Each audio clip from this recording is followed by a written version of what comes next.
People said I was here. You know, as you know, that I got busted for selling bongs a few years ago. No, the good news is that it gave me the kind of publicity that now, when I start my bong company up again, it'll be worldwide known. But, you know, I've been, and also just lately, I was supposed to go to Washington, D.C. to help lobby the people in Washington State, you know. But I got disinvited because of my reputation.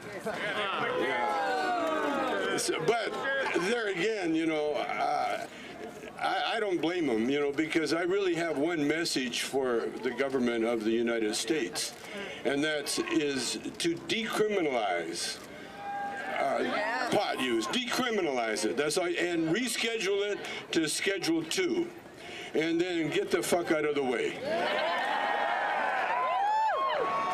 That's all we need. We don't need to be told how to grow it, how to smoke it, how to sell it, who to give it to. Because the greatest thing about the weed is that it is medicine. All pot use is medical use. Yeah. Even the people that are dabbing until they're unconscious, that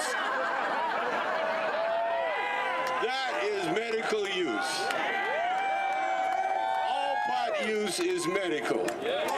And all medical treatments are different depending on who's taking them. You know, so it's not one size fits all. Everybody in this world is an individual. Everybody has their own individual taste in what they need to heal their body. In my case, I don't need a whole lot of pot, but I need it every day. And I'm an individual, and I've had people, the critics say to me, well, you know, how about the kids? And now, thanks to the cell phone, we have information that tells you that pot, especially kids with cancerous tumors, pot helps them, keeps alive. That's what pot does for them. And so my answer to those, when they say, how about the kids? I tell them, yes, they need it, you know, especially the little babies with epilepsy. You know, I seen on TV with Sandra Gupta where a little baby hugged her mother for the first time. First time, because the little baby had been dosed with enough THC to help her, CBDs actually, CBDs to help the little girl eliminate the epilepsy fits that they were suffering. So messages, you know, to the government now, our message is all pot use is medical, and everybody has their own medical problems. Now, I meet a lot of people say to me, I don't need pot, and I tell them, great. That's wonderful. That means more for me, you know. So this protest, it is a protest, but now it's turned into a celebration because we are winning. We are winning the war on drugs. And the reason their government is dragging their feet is that now the government's going to have to think about paying us back for the shit that they took off us.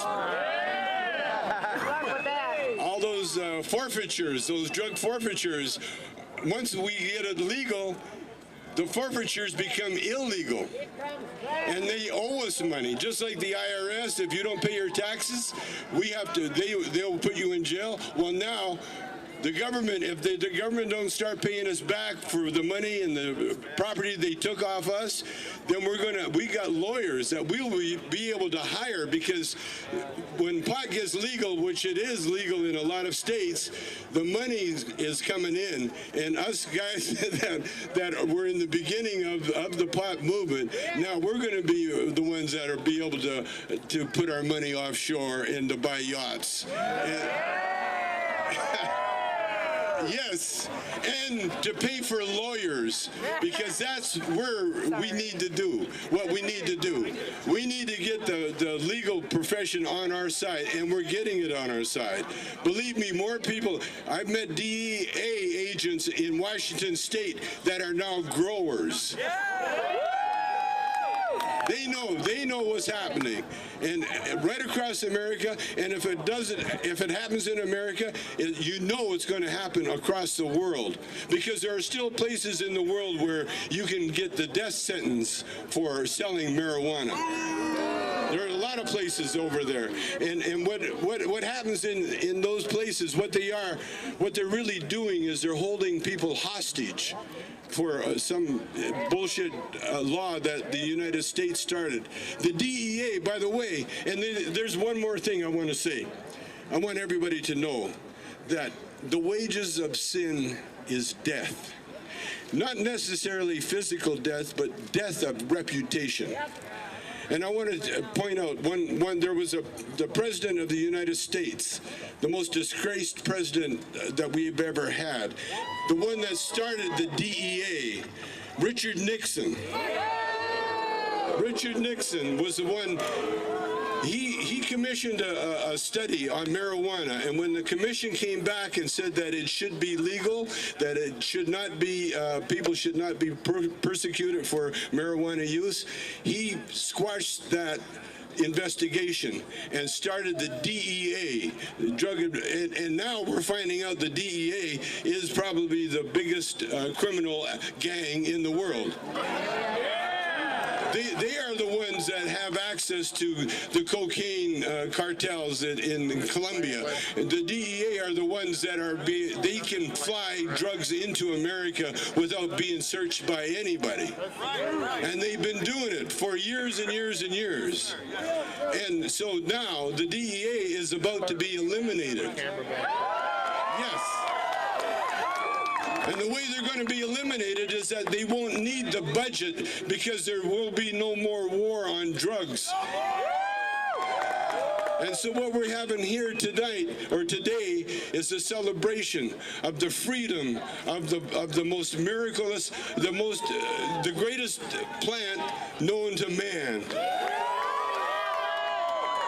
And so I'd like to wrap it up by saying I got to go smoke me one right now, and then I'm going to be in my booth. Thank you.